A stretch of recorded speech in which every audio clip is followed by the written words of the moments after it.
It's time for the fourth race of the Canadian Motorsports Network Formula One Series season. The Lone Oak Brewing Company French Grand Prix live from the virtual Circuit Paul Ricard in Le Castellet, France. Hello everybody and welcome to all of our viewers tuning in on Facebook Live tonight. My name is Jordy Carraher and as always we are happy to have you along for the ride.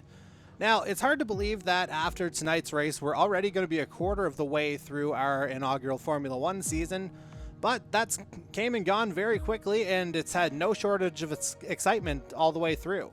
And a good example of that was last week's Crack Device Company Monaco Grand Prix, live from the virtual streets of Monte Carlo in Monaco, but ultimately, with all the excitement that we had, there was one driver who was clearly head and shoulders above the rest, and as we take a look at last week's results, that was the number 80 Hurricane D Motorsports Honda of Corbin McCauley. He qualified on the pole about 2 seconds ahead of anybody else, and he just drove through the field essentially as he finished about 33 seconds ahead of second place Ryan Gibson in his IB Pro Fun Motorsport Toyota, while Mark Cox in his MC Race Lab Honda was the only other car that finished on the lead lap, grabbing that third place position. Now, when we talked to McCauley on last week's Podium Pass about his margin of victory, I think even he was a little bit surprised. Have a listen. Well, to be honest, I don't really know how I did it, but I think what happened was I set up the car to have a little more downforce in the preset setups. So I was getting freight trained on any straight lines, but through any tight turns or S's, my car would just stick right to the ground, and I could almost hold it wide open. That the S's coming to the start-finish line. It was pretty cool to see how I could do that, and it honestly surprised me when I had the 1 to 2 seconds over in qualifying. And I thought this should set a good pace for the race.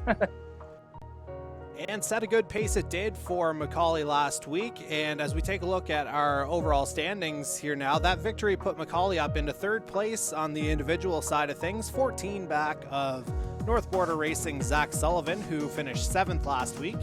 Although he still gained a couple of points on Aries Racing driver Darcy Ford. As you see, the gap there is now 3 points as opposed to 1 from last week.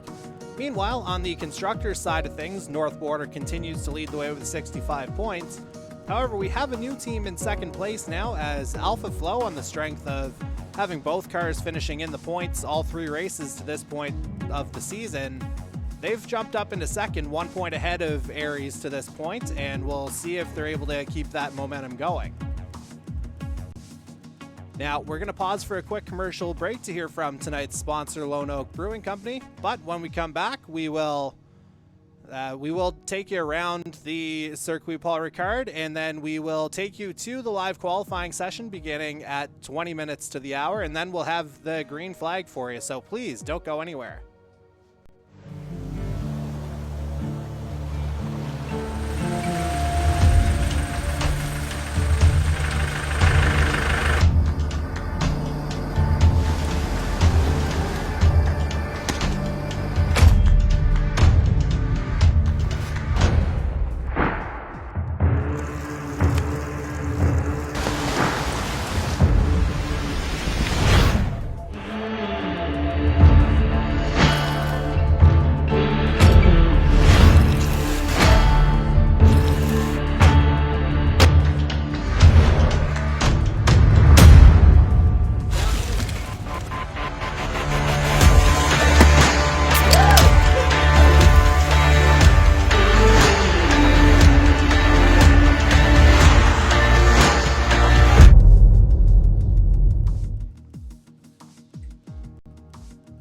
And welcome back to the show.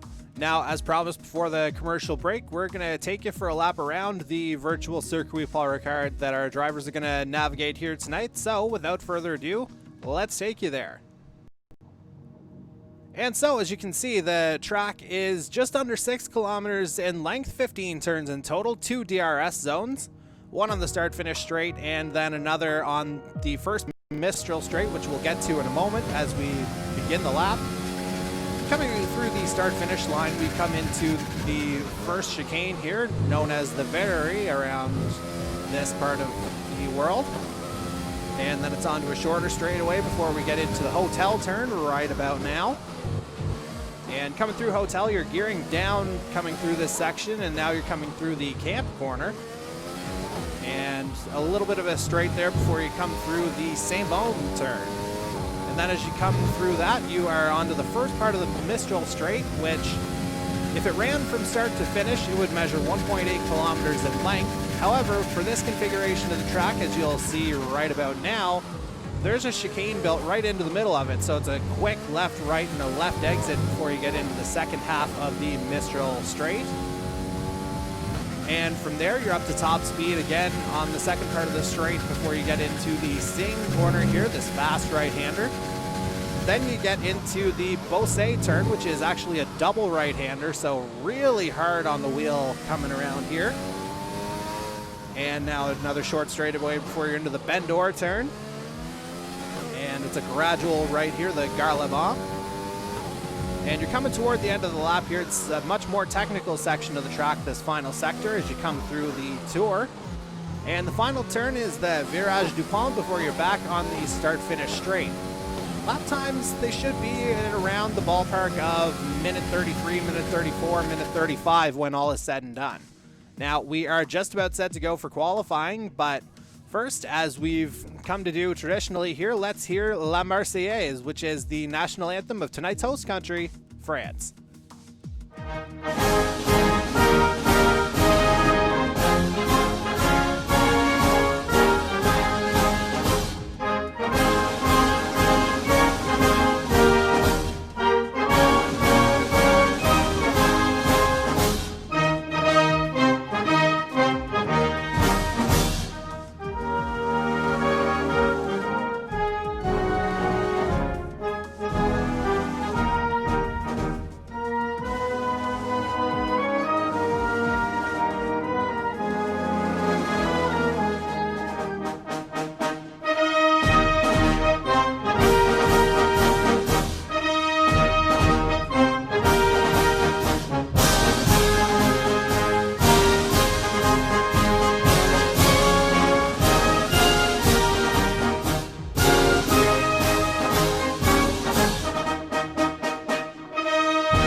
All right, ladies and gentlemen, we are just about set to go here. We are set to go live for qualifying, which, as a reminder, is an 18-minute session here. Simply, best time winds up on pole position. And we'll get a sense of just what our field looks like here. We do have a couple of drivers that will be missing from tonight's field. We'll go over that as we kind of get to those drivers. And again, it's just loading up here on our side of things. So as soon as the broadcast is live, we will take you there. And again, 18-minute qualifying session here. You should see a number of drivers putting out multiple laps here as opposed to just doing the one flying lap and then returning to the garage for the rest of the session. And now it is just finished loading up here, so we will go live to it right about, well, we'll give it a second here. Oh, and we've got some rain here, ladies and gentlemen. We've got our first weather. And so the unpredictability has come into play here. In qualifying, it's certainly rainy, but it looks like it could. No, that is saying heavy rain throughout here, getting the official word from Commissioner Cudmore on, or not Commissioner Cudmore, that's NASCAR Series Commissioner Cudmore, Alpha Flow's Daniel Cudmore. We're able to, of course, see him driving on his screen here in the Canadian eMotorsports Network studio, but indeed, this is our first time going in the rain, so let's see how everybody's strategies are going to change up here.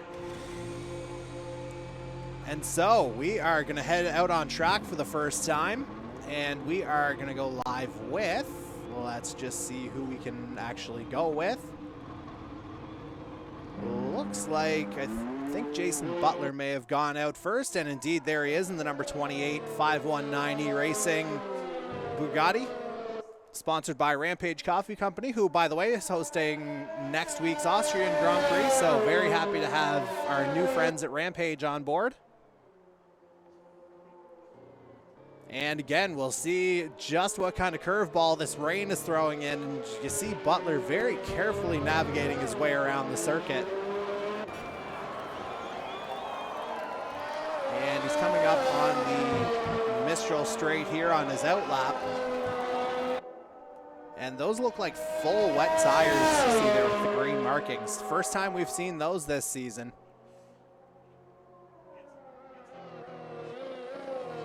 And now, remember what I said about the lap times in the pre-show being about 133, 134? I would go ahead and add about 30 to 40 seconds to that potentially with the wet weather conditions. And as we go through, we are going to take a moment to profile a man who was supposed to join us last week but is officially making his Formula One Series debut tonight. This is the second 519E Racing car of Angel Ortega. He'll be driving the number 51, and he's the first to be flying the Mexican flag here in the Canadian Motorsports Network. So great to see Ortega in the series, and we'll see what kind of times he's able to put up. And again, Ortega's just on his outlap here now. Nobody's begun a hot lap yet, or as hot as it'll be in the rain. And so this will certainly provide a much different challenge for our drivers, as we're going to go back to Jason Butler, who's officially begun his hot lap. And let's see as we come through here again, we'll get a sense of what kind of times our drivers are going to put up. We've got 15 in the field here tonight, it looks like. And as Butler comes through the camp turn, there we'll see first sector 27.4 for Butler. We'll see how that holds up over the course of this session. And now Butler's onto the Mistral straight here. And again, we'll get a real sense of what the lap times are going to look like once we get a couple of times actually in the books. And Butler coming through the, let's just get our map up here. He is just coming to the end of sector 2 right about now, and clocks in at 59.8, so maybe the time loss isn't nearly as dramatic as I thought it was going to be. But again, Butler will be the first to post an official time. Here as he comes through the Beausset double right-hander. And now he is through the bend door. It looks like he had to slow down a little bit coming through there, though. And now through the Garlabon into the Tour. Big, long left-hander before a tight right-hander to get onto the start-finish straight. And again, Butler about to put in a lap here, and we'll see what he clocks in at. And he is going to post a 146.766. So pretty good lap, all things considered, here from Jason Butler, as we see Corbin McCauley go faster with a 145.579, and Daniel Cudmore's into the wall here somewhere. Not quite seeing it. It looks like he was trying to get into pit lane there on his out lap, but got it all wrong. And so we are going to go on board with the man who was on pole for the inaugural Grand Prix back in Australia. That's Cody Cudmore in the number 15 Silver Hornet Mercedes. And Cudmore, he's coming through the final turn here. He's back onto the start-finish straight. And we'll see if he's able to post a good time here. Looks like he's coming in 146.757, so that's good enough to get him into second place right about now. Just 7 times posted at the moment. But it's still looking pretty good. Corbin McCauley over a second faster than everybody else. This looks like a repeat of Monaco at this point, but obviously still a lot of time left in this qualifying session. As as we're going to go on board now with the Aries Racing Ferrari of Darcy Ford. And let's just get a sense of where Ford is on the track. It looks like he's coming into the Garlabon turn here before coming through the final couple sections. And into the Tour corner before coming through the Virage du Pont and then back onto the start-finish straight. We'll see how much speed Ford can build up here. And onto the start-finish straight. Again, we'll see where he clocks in. And 1:45.36. Darcy Ford on provisional pole now with that lap. Darcy Ford finding some good speed in the wet so far.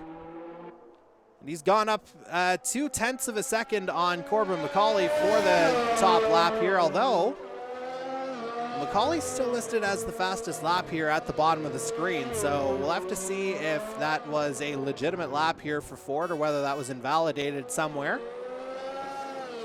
But for now, we will go on board for the first time with the True North Racing Renault of Mike Marini. And Marini is just coming through the Garlabon section toward the end of the lap. And that's the Virage de la Tour. And coming through the final turn, back onto the start-finish straight. It looks like he may have had an issue somewhere based on the time there. But again, we'll see how he'll shake out. Just as he comes through the start-finish straight, we'll go on board instead with, let's see who's on track here right about now. We'll go to the IB Pro Fun Motorsport Toyota of Blake Bernard, the lone IB Pro Fun Motorsport in the field tonight, as Ryan Gibson, last week's second place finisher, is unavailable to compete tonight. And let's just see how Bernard navigates the wet weather. It looks like he's a little bit slower at the moment. Currently down in 10th for his time, but still, you know, a little over half the session remaining to improve on that. And let's just see as Bernard comes through the first part of the Mistral Straight, we will get on board with, let's see if we can go to Mike Marini once again, see if he's putting in a little bit of a better lap. Let's just see. It looks like he's on the Mistral Straight right about now. And just operating a little bit slower. So instead, we'll go to his teammate as Marini runs a little bit wide, cutting the corner. That invalidates the lap for him. So we'll go to his teammate, Seth McCluskey, as we look for him here. There's the second of the True North Racing Renaults, and he's just begun his flying lap here. And coming through that first S, let's see what kind of speed McCluskey can put together here.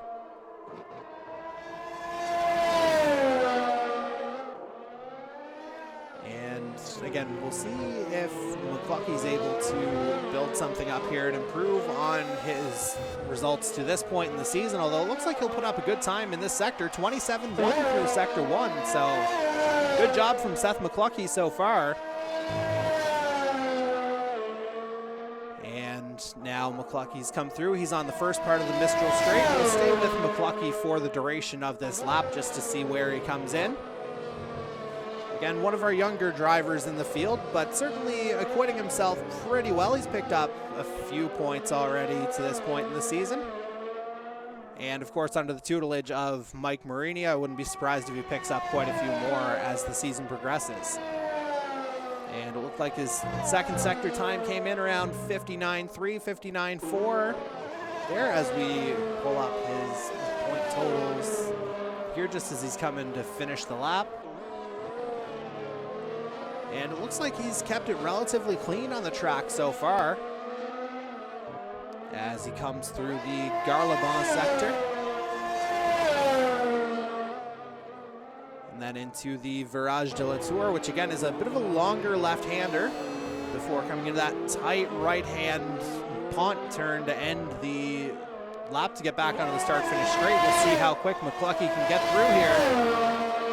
And McCluskey comes in and he goes third fastest, 1:46.280. So great lap there from the young driver from True North Racing Renaults. We've got a yellow in Sector 2. And that looks looks like, based on the fact that his name's grayed out, it looks like that may be Darcy Cudmore that may have gotten caught up in something in the Mistral Straight. We're going to go on board for the first time with last week's winner, Corbin McCauley, as he's coming through into the Beausset right-hander. This long double right-hander, which you just feel the forces pulling on you as you make that turn.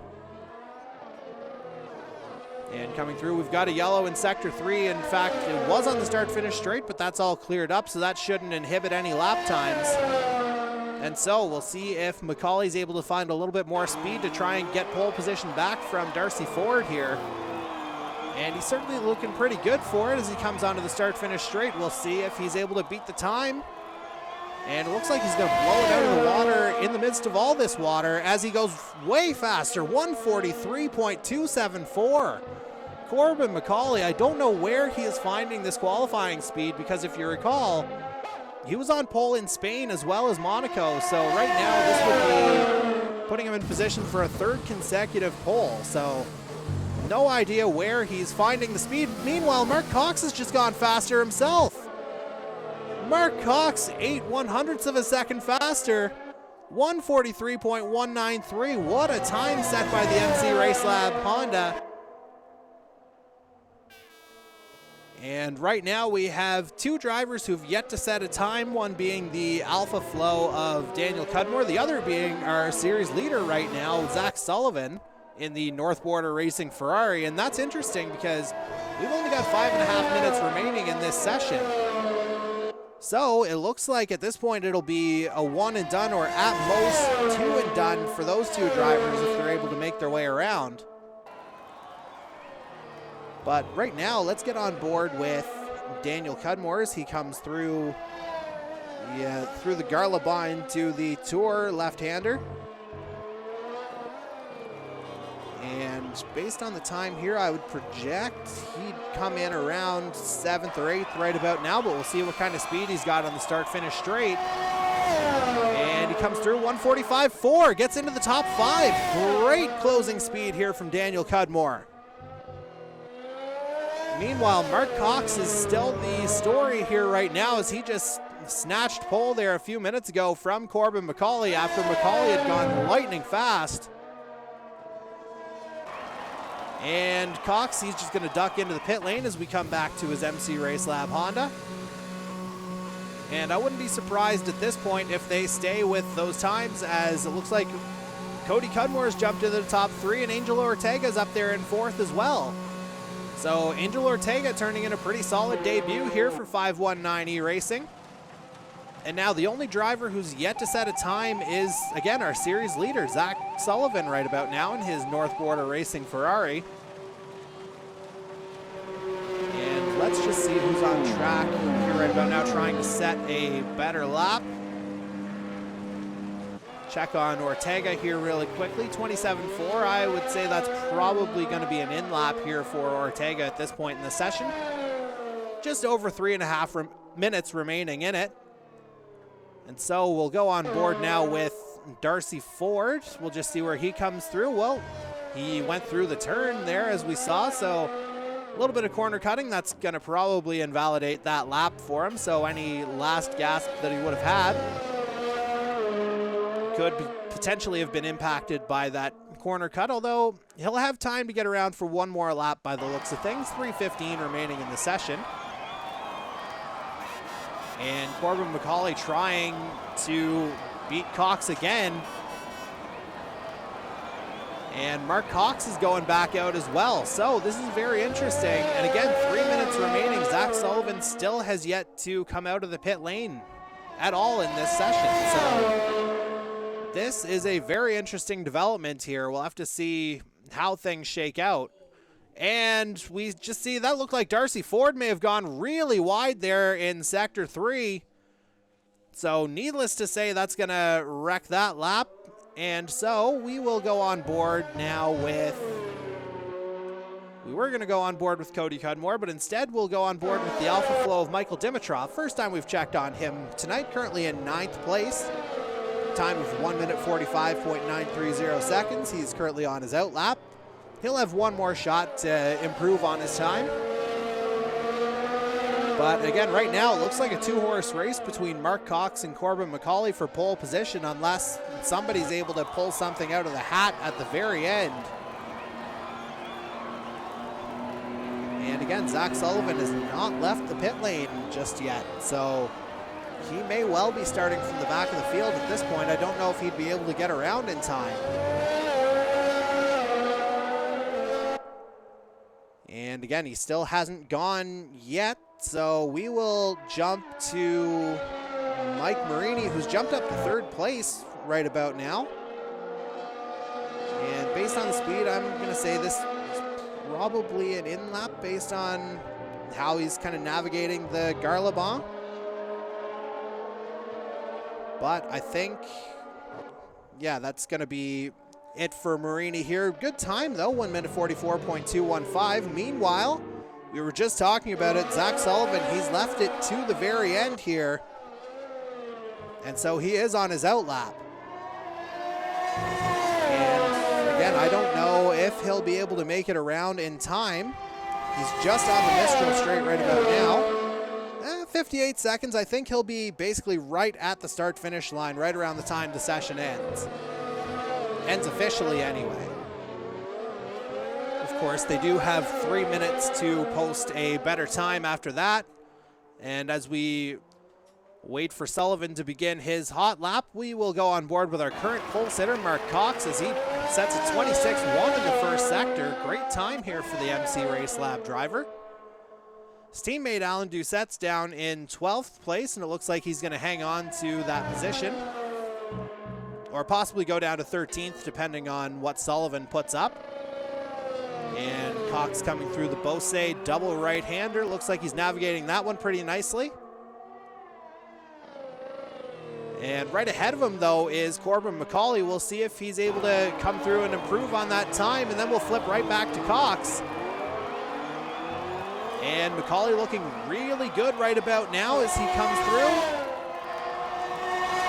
And he comes through, and he is 142.066. Let's see if Cox can beat it.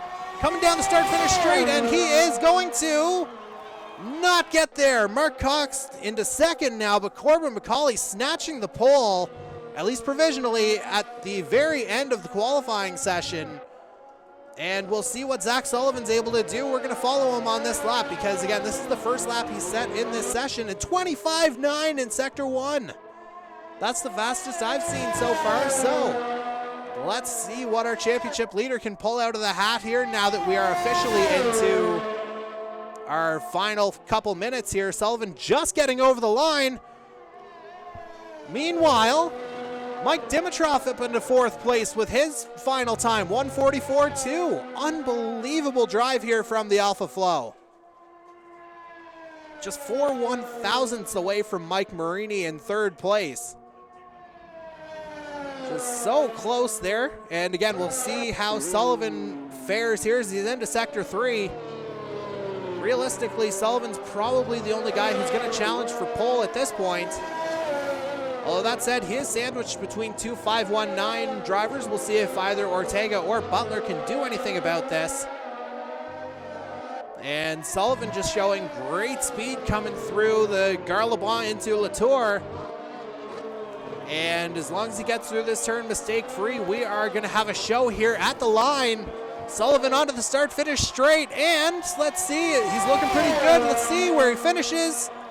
142.8, so Sullivan only gets third. So that means Corbin McCauley will start on pole position for tonight's Lone Oak Brewing Company French Grand Prix. Corbin McCauley on pole, Mark Cox in second, so that's a very young front row, and of course Hurricane Z Motorsports teammates in the NASCAR series. Zach Sullivan third, Angel Ortega debuting in fourth on the grid. Mike Marini rounds out the top 5 for True North Renault. Mike Dimitrov pushed down to 6th for Alpha Flow. He's got Cody Cudmore in 7th, Seth McCluckey in 8th, and the second of the True North Racing Renaults. Darcy Ford in 9th for Aries Racing, and the second Alpha Flow of Daniel Cudmore rounds out the top 10. Going through the rest of the field, Jason Butler will start 11th for 519 E-Racing. He'll have the Aries of Ivan Reynolds next to him in 12th. Alan Doucette starts 13th, and he'll have the Ibuprofen Motorsport of Blake Bernard next to him, and at the back of the field is the second of the Silver Hornets, Darcy Cudmore. And so we've already seen some excitement here over the course of the evening, and this weather is going to certainly change some things up for our drivers. So while we wait for the race to officially get started, let's hear very quickly from our sponsor, Lone Oak Brewing Company, and we'll be right back for the formation lap and the green flag. Please stay with us.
And so we are back following that quick commercial. You see the race will begin in about 15 seconds time. Drivers finalizing their strategies on the grid before we go to our formation lap.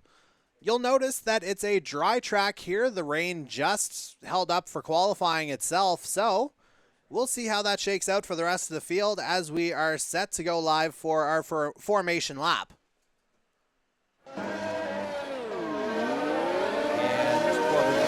Leads them off the line. And again, the track about just under 6 kilometers in length, so you will see the lap times come down a little bit, certainly, now that the rain has stopped. Now you'll see closer to the times that I was talking about in the pre-race show, the 133, 134, perhaps even some 131s or 132s. As we come through, and again, Corbin McCauley on his third consecutive pole to begin this season. Only one he didn't grab, of course, was the very first one, the inaugural Grand Prix in Australia.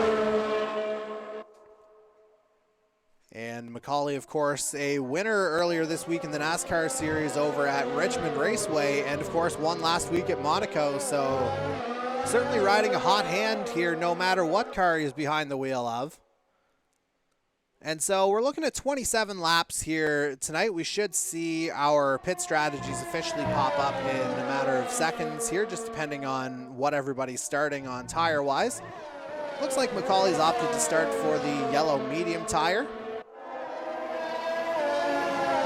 And as we go through the field, it looks like Cox is also on the mediums, and that pit window, as you see, will probably take you to around laps 12 through 15. Looks like that window. Soft, not quite as long, obviously, but maybe the times will work out a little bit better. And as we're on board with Zach Sullivan, Sullivan starting on the hards. So that's a very interesting strategy from our championship leader, and we know how he's been able to save tires. So based on him starting on the hards, unless there's a safety car that comes at some point, I would not be surprised to see him go on a very long run here to start. And it looks like Ortega, Marini, and Dimitrov are all starting on the mediums. Looks like Seth McCluckey is starting on the red soft tires down in 8th. And we'll get on board with Cody Cudmore really quickly to see what he's starting on. And 5 lights, and we've got a false start in the field, and it's go, go, go. That looks like Seth McCluckey that got the false start.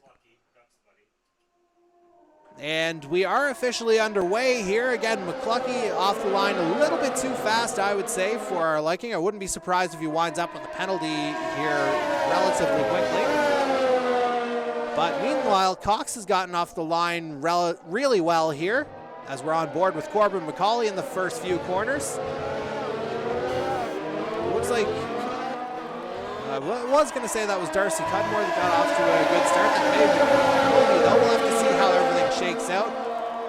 Again, we just have to see how everything goes in the game. We already have our first retirement of the session, it looks like. It looks like Blake Bernard's already out of this one.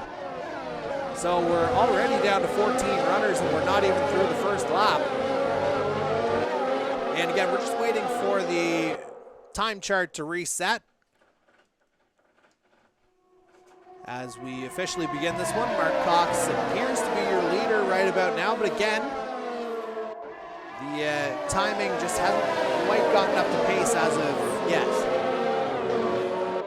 So that should reset itself relatively quickly, hopefully, as we're still on board with tonight's pole sitter, Corbin McCauley.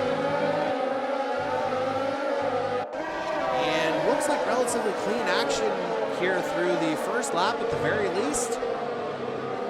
And of course, still another lap to go before the DRS systems are enabled. And of course, there are two DRS areas on this circuit, the start-finish straight, and then the first part of the Mistral straight on the backside as well. So now we're officially on lap 2 of this race. Again, I don't know if the time charts have officially reset yet. And again, we are just trying to figure this out as Corbin McCauley runs a little bit wide there coming through the hotel turn.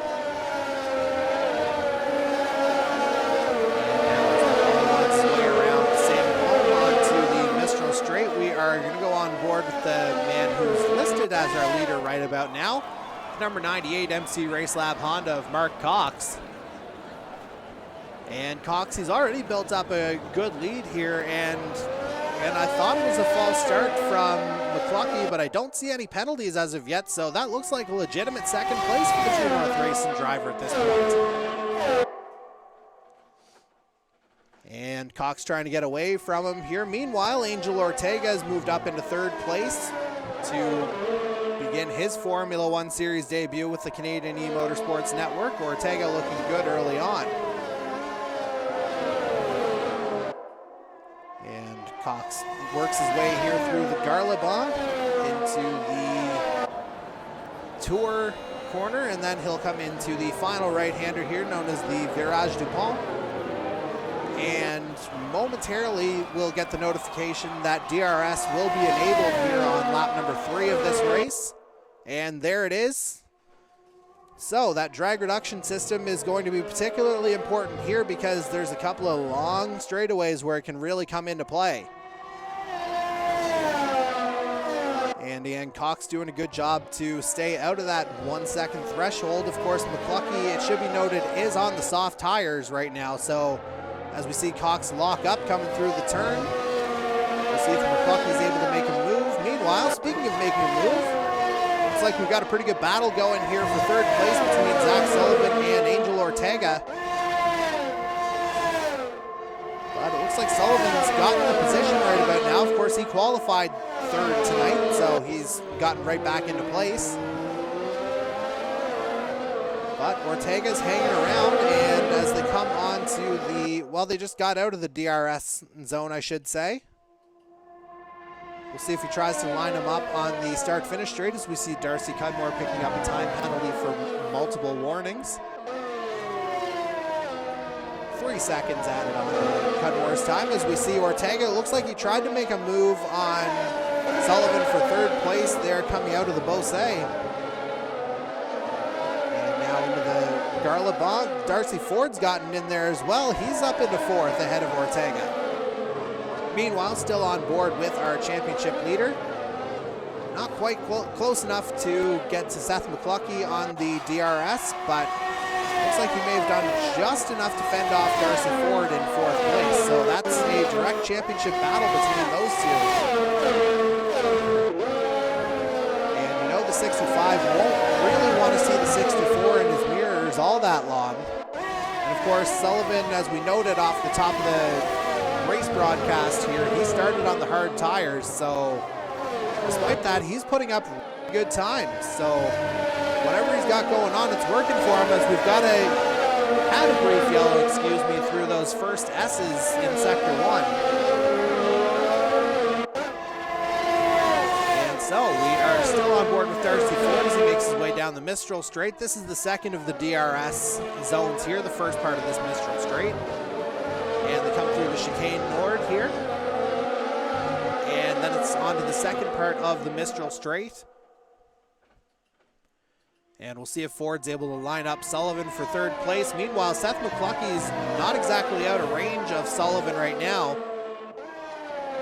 Our championship leader could potentially line up the True North Racing Renault on the start-finish straight, of course, where he'll have the benefit of DRS. However, Darcy Ford's just gotten ahead of him for fourth, but Sullivan gets the position right back, and that was third, excuse me, not fourth. Yeah, Sullivan into third place. Both of those drivers love the benefit of DNS. Sullivan's just gone past McClucky straight away, though.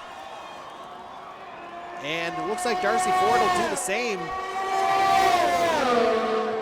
Literally right on top of each other, and there's the pass on our timetable as we're on to lap 5 of 27 now. And both Sullivan and Ford have gained the position here. I wonder if those soft tires are starting to go on McClucky a little bit, perhaps getting the early benefit of those soft tires with some fast laps, but ultimately not having it work out. As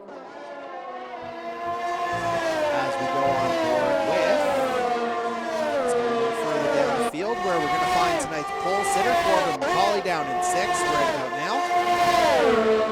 And he's trying to pressure Angel Ortega in an effort to grab 5th. He's on the Mistral Straight with the benefit of DRS. And he's literally right on top of him here. And it looks like McCauley's going to come out with the position, so he gets him through the chicane. Corbin McCauley up into 5th place. Although Ortega's just grabbed the position right back coming into the Sing corner. As they wind their way around that super long double right-hander, the Beausset. Looks like Ortega's gotten a bit of an edge, although bit of late braking from McCauley was able to get him right back onto the gearbox. And so this has certainly been an eventful start to tonight's Lone Oak Brewing Company French Grand Prix. We're going to take our first drive-through break of the evening, but please don't go anywhere as you hear a word from tonight's sponsor, Lone Oak Brewing Company, and they've got a contest you don't want to miss, so please pay attention.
Coverage of tonight's Lone Oak Brewing French Grand Prix, where again we're still on board with Corbin McCauley down in 5th place. He was tonight's pole sitter for the Hurricane Z Motorsports Honda outfit.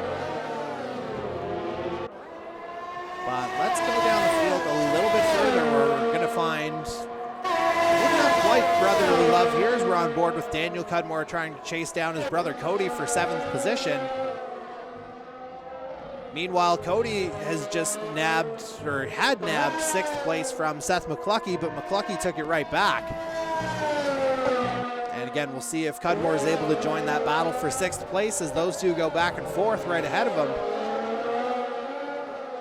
And again, you see the benefit of the ghosting feature that we have within the series. Obviously, if They were that close on the track. Without it, there'd be some crashes, most likely a safety car at those speeds. Meanwhile, Cudmore has the benefit of DRS on McCluskey here coming down the Mistral straight. We'll see if he makes the move.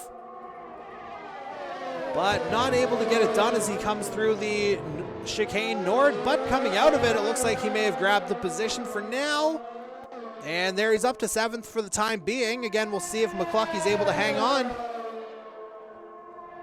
And it looks like Dan Cudmore is going to make that pass stick here as they come through the Signa corner. And again, we talked about it a little bit earlier. It was a fast start from Seth McCluskey, but again, he started on the soft tires while these two are both on the medium. So you're looking at probably 9 laps where the soft tires really start to feel the wear. Perhaps it's happening a little bit earlier on that True North race than Renault. As these two will battle, and indeed McCluskey into the pit lane from 8th place. So again, I would have to say that's probably for a change of tires as much as anything else. As we'll just get on board with McCluskey in the pit lane. I don't see too much damage on the front of that True North race in Renault. So I would suggest he'll probably be out relatively quickly, and indeed there he goes. Very quick stop for the True North Racing car. Meanwhile, back on the track, we are going to monitor this battle that we've been watching here between Corbin McCauley and Angel Ortega. This is for 4th place now. Mark Cox still your leader with just under a second edge over Zach Sullivan. Again, Cox started on the medium, Sullivan on the hard. So you're seeing a great case of tire management here from Sullivan, still able to put out the great lap times. But he's able to do it with a tire that's able to go a lot longer than the medium that Cox is on. So I wouldn't be surprised within the next, say, 3 or 4 laps to see Cox start to lose a little bit of pace up at the head of the pack. And I wouldn't be surprised to see Sullivan potentially take advantage of that. And he may even do it straight away here as we're going to go on board with Mark Cox. Coming through the final turn. Looks like Sullivan's going to be in DRS range right behind him. And there you see the battle. Darcy Ford's in there. All 3 of them separated by about a second. But it looks like Cox is going to hang on to the lead for the time being as we're on lap number 9 now.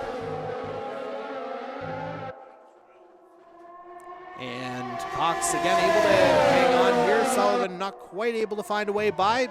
Might try it on the Mistral straight here if he's close enough. And again, he'll have the benefit of DRS. That said, Darcy Ford right behind him will have the benefit of it as well.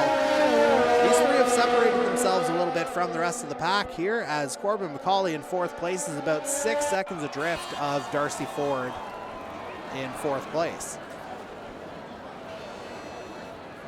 And Cox leads them down the Mistral straight. It looks like Sullivan isn't quite close enough to make the move as they come through the chicane. Patience may well be a virtue for our series leader in the North Quarter Racing Ferrari. That would be, of course, the white car in the middle. However, he's got a mirror full of pink and purple right behind him as Ford is just about literally on top of him coming through Beausset. And then they come through Bendor here, this kind of sweeping left-hander toward the end of the lap, and now into the longer Garlabon.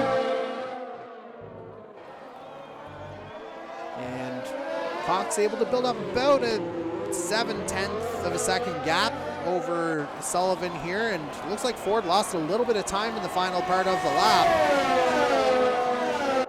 However, that certainly doesn't put him under any threat of DRS, again with Corbin McCauley about 5.5 seconds further down the track. Meanwhile, on to lap 10, Mark Cox continues to lead this one.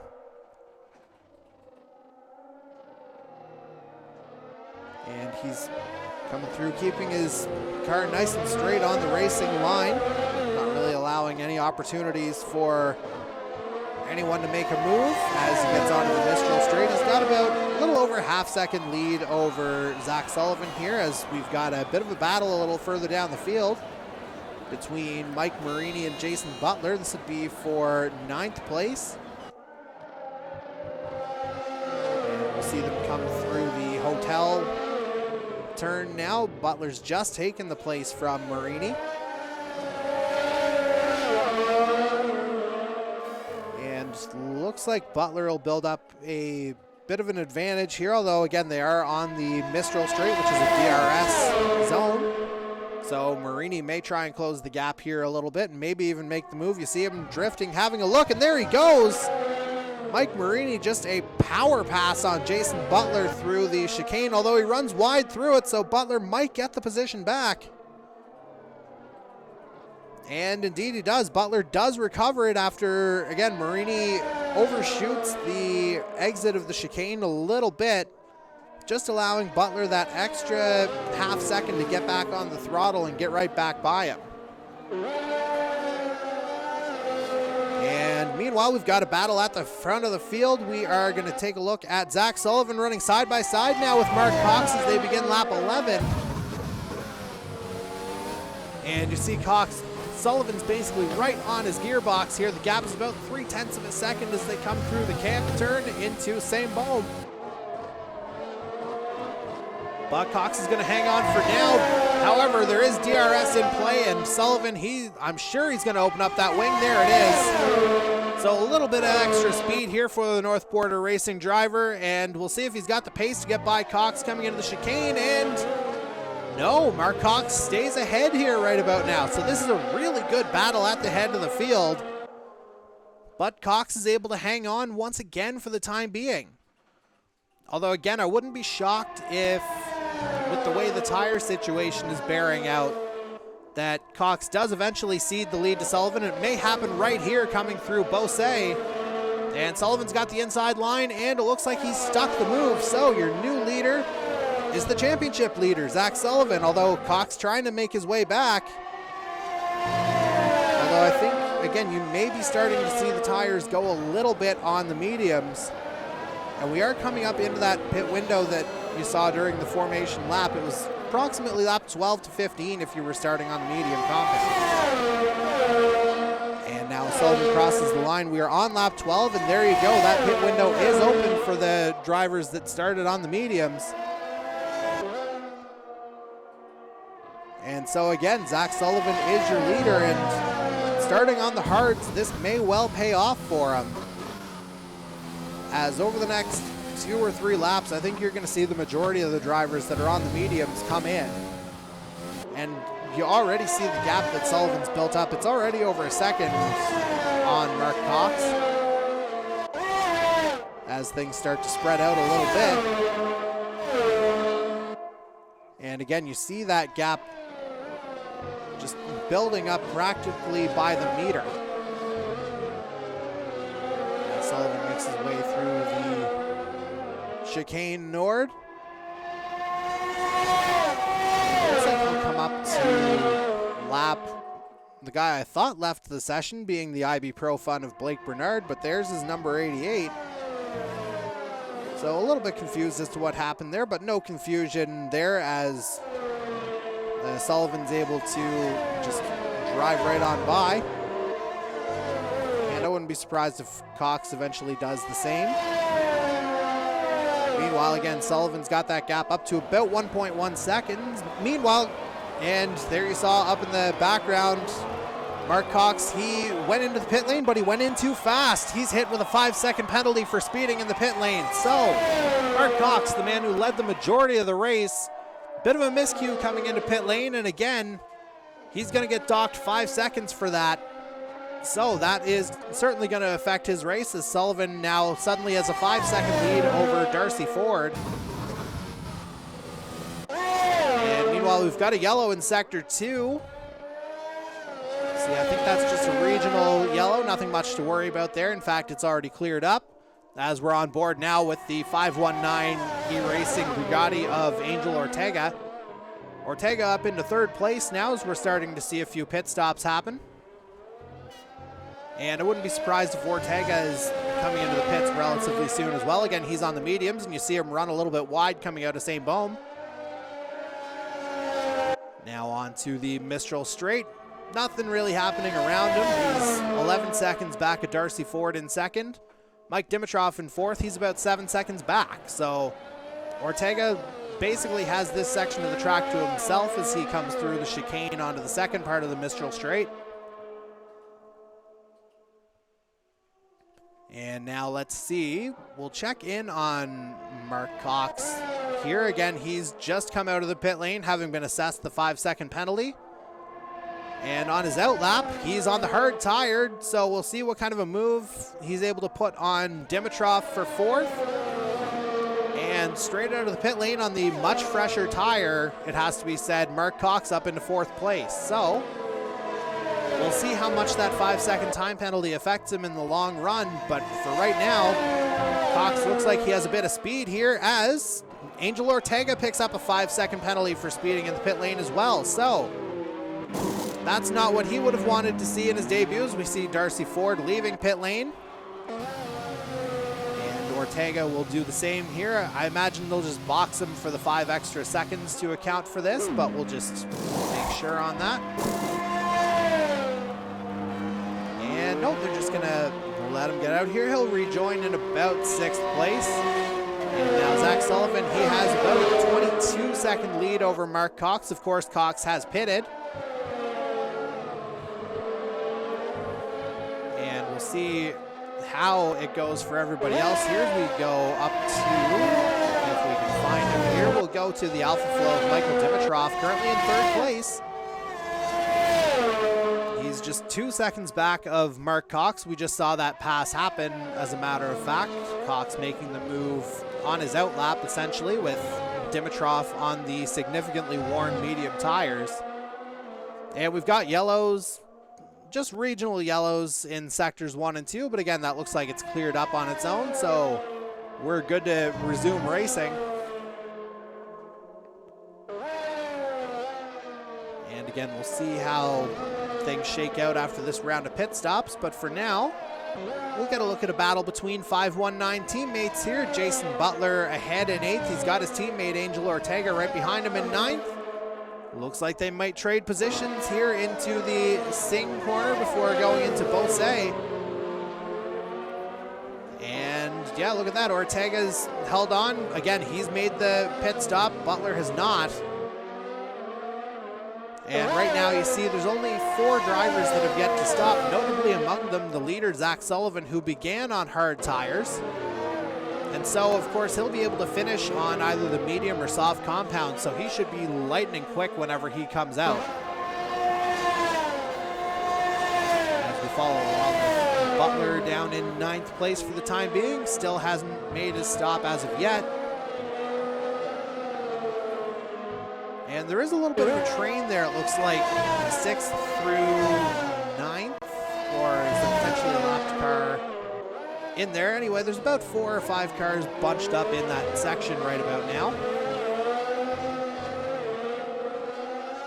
And so we will get on board with, let's just take a look through the field right about now, as we will stick with the position change right about now just to see what everybody's done so far.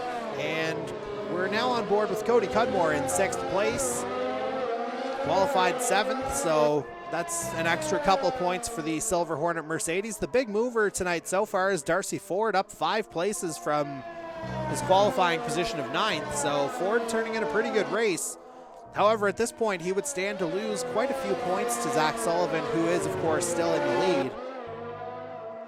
Although you see that interval dwindling, certainly. Cox on the hard tires now, a lot fresher hard tires than Sullivan has. And so you have to start wondering what that pit window looks like for the North Border Racing driver at the head of the field.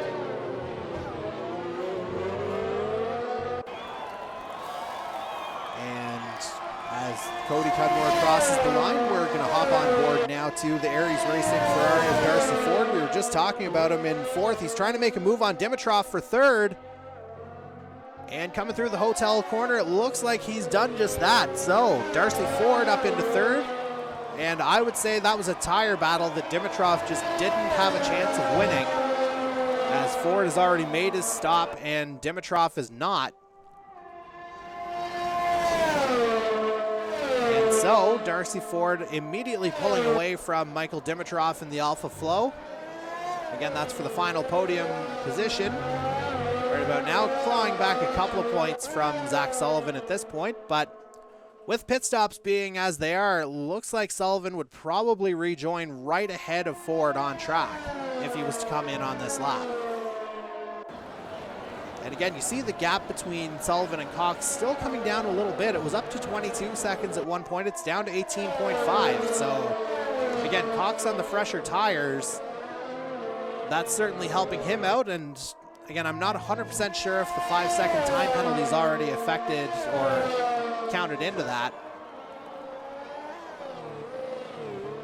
However, we're still on board with Ford right about now. Meanwhile, right behind him, it looks like Corbin McCauley's gotten ahead of Dimitrov as well, although Dimitrov has pitted finally from 5th place. So we'll join in on Dimitrov's pit stop really quick. And he's gotten through that one without any issues. And so he will rejoin. I project him right around the 8th place. They have him on the timesheet.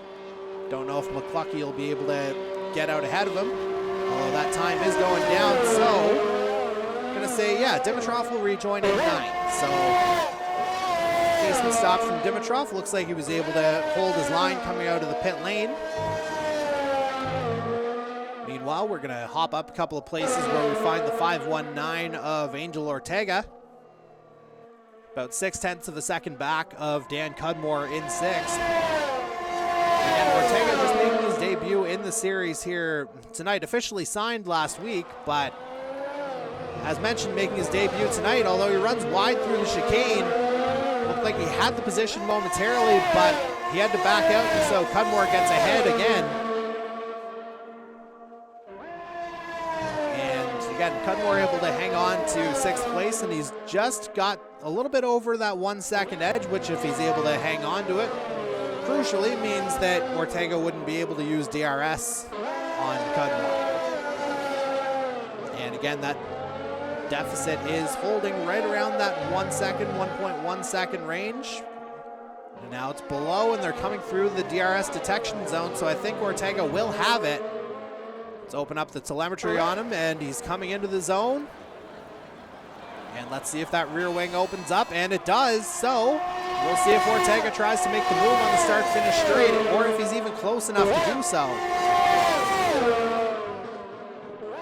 And he's right on the back of Cudmore, but I don't think he's going to make the move. Meanwhile, speaking of making moves, Dimitrov just made the move on McCluckey for 8th place. Looks like he may have gotten the benefit of DRS on the start-finish straight as well. So we've had a couple of pretty good battles on the track here to this point of the race. We're on lap 18 now out of 27. And this seems like as good a time as any to hear once again from our friends at Lone Oak Brewing Company. So please have a listen here as we kind of give you a bit of a tip on a contest that they have coming up. It's actually wrapping up in a couple of days. If you want to earn a gift certificate from Lone Oak, have a listen.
Broadcast of the Lone Oak Brewing Company French Grand Prix. We're on board with the North Border Racing Ferrari of Zach Sullivan, now in 2nd, which is notable because, of course, that means he's made his pit stop, ceding the lead to the MC Race Lab Honda of Mark Cox.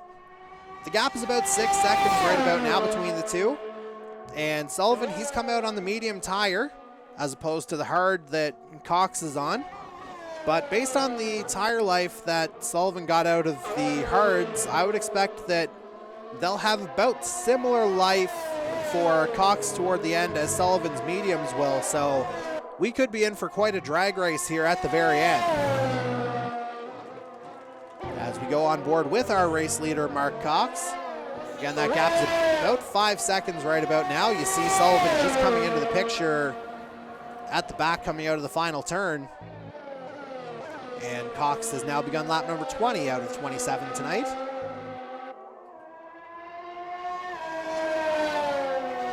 And again, Cox looking pretty good right about now. And again, I wouldn't be surprised to see a little more heat and a little more life come into those hard tires as we get through a few more laps, although that lockup certainly won't help. As Cox comes through same boom, that's certainly going to wear on those tires a little bit more. Now he's onto the Mistral Straight. It looks like he's set to put Darcy Cudmore a lap down. And you see that gap continuing to shrink here between Cox and Sullivan. It's down to 4 seconds now. So again, Sullivan, he's finding speed as we've got a yellow right around the end of Sector 1, beginning of Sector 2. Looks like that cleared up though. I'm gonna suggest that was probably Alan Doucette that was involved right about there.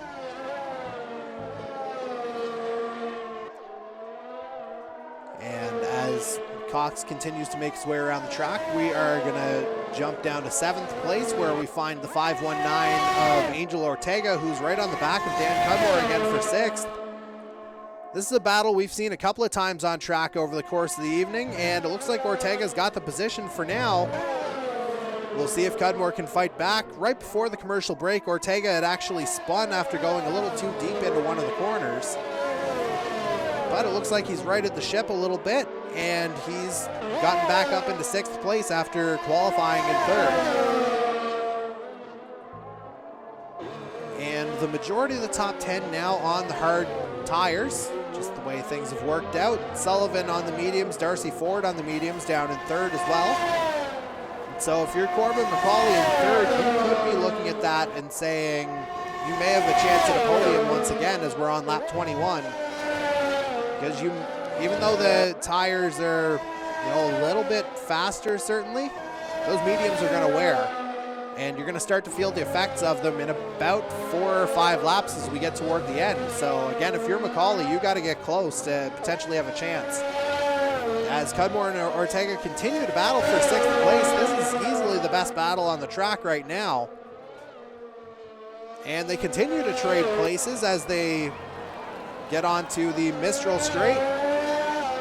And it's practically a drag race down this straight coming down into the chicane. Ortega has the position right now. And it looks like Ortega may have had the benefit of DRS as the zone opened up. So I think that's what's going to help him out.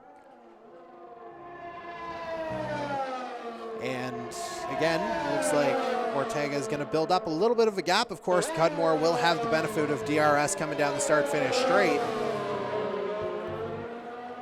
Meanwhile, at the head of the field, that gap is continuing to shrink between Mark Cox and Zach Sullivan. So let's get up to the North Border Racing Ferrari as he tries to chase down Mark Cox at the head of the field. Gap down to 2.3 seconds now between the two.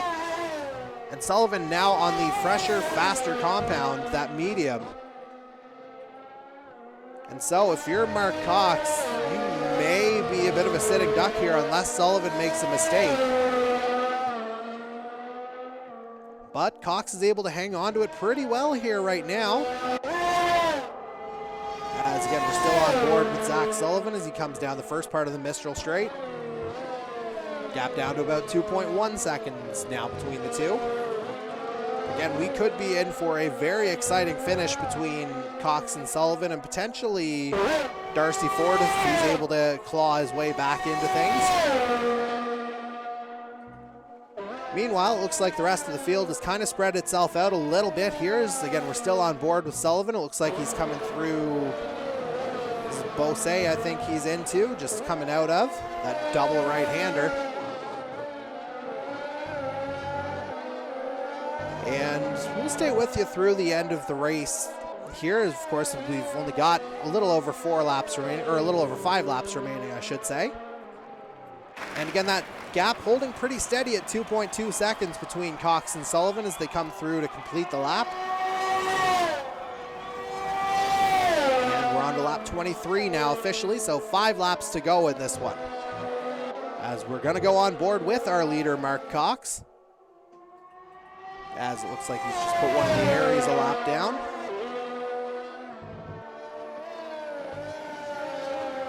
And let's just see here. It looks like Cox has a little bit of open track here. The gap's down to 1.3 seconds now between Cox and Sullivan. Sullivan getting dangerously close to DRS territory. He's not going to have it on the Mistral straight.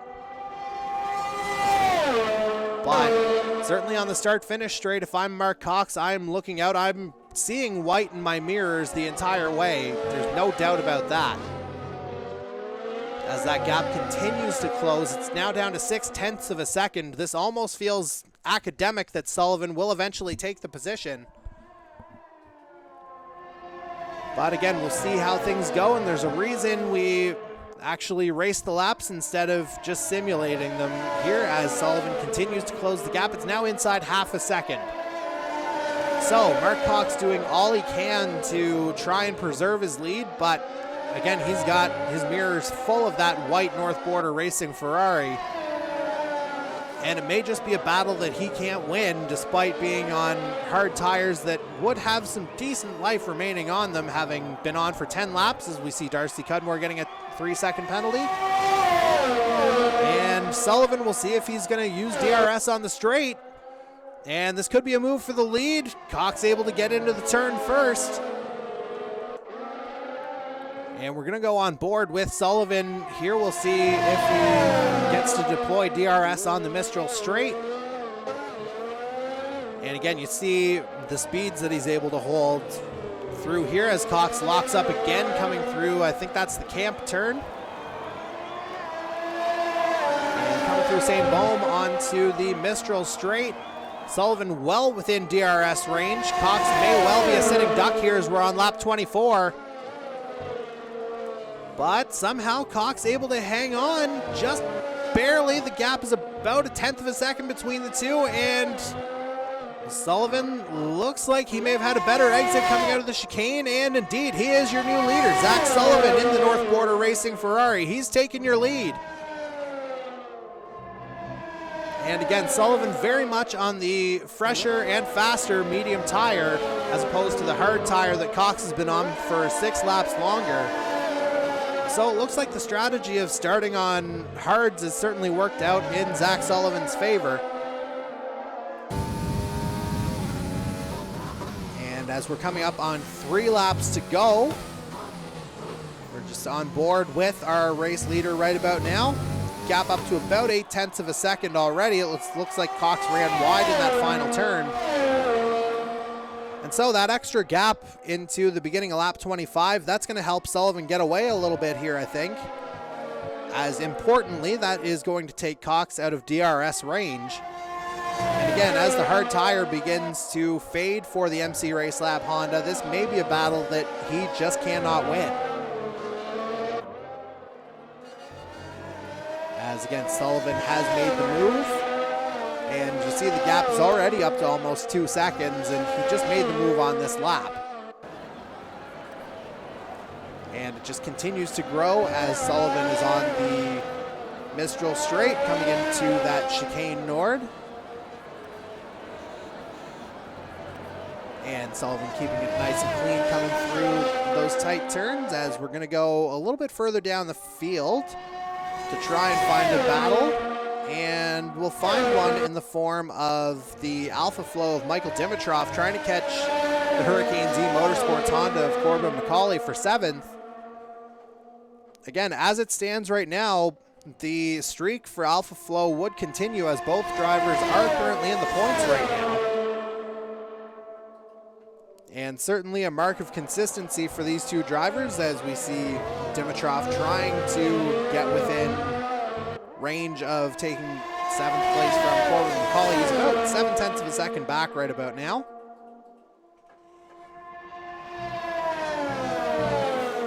have to see again if Dimitrov's able to make the move. He'll have the benefit of DRS on the start-finish straight, but I just don't know if he'll be close enough. But we'll stay with the battle as they come through the start-finish straight. They're coming through the second to last turn, and now, oh, I got a little bit ahead of myself there, excuse me. Now they're into that long Virage de la Tour left-hander, and now it's the Virage du Pont. And now the gap's a second and a half, so outside of DRS range was Dimitrov. So we are going to get back to the head of the field where we find Zach Sullivan. And he's coming through that chicane Nord. He's got that gap up to 2.2, 2.3 seconds, somewhere in that range over Mark Cox in second place. And it's looking like consecutive podiums here for Mark Cox in the MC Race Lab Honda if the result was to hold. And so Cox certainly looking like he's finding his form over the last couple of races. As we see Sullivan navigating the Bendor turn. And now he'll come through Garlaban. Again, the kind of subtle right-hander, which is more of a transition into the Tour lefty. And now as he comes through the final turn onto the start-finish straight, Zach